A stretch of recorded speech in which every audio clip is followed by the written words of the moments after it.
New Delhi, as seen in passenger footage, one of the doors of Alaska Airlines Boeing 737-9 MAX abruptly opened in midair today, resulting in an emergency situation that was only minutes after departure.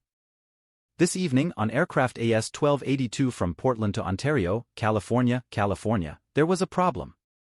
The airplane, carrying 171 passengers and 6 crew members, made a safe return to Portland International Airport. "We are investigating what happened," said Alaska Airlines in a post, "and as soon as more information is available, we will share it with you."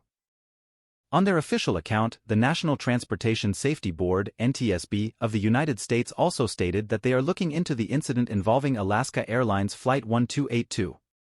The aircraft was safely turned back to Portland after reaching a maximum height of 16,325 feet, according per real-time aircraft movement data obtained by Flightradar 24.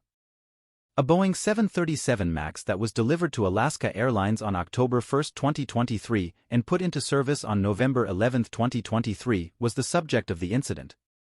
Only 145 flights have been completed since then, according to Flightradar 24.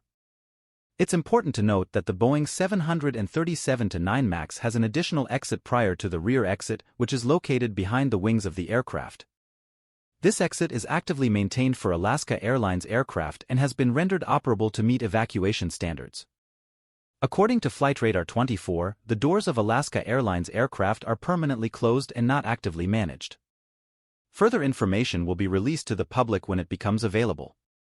The airline and pertinent authorities are actively looking into the situation.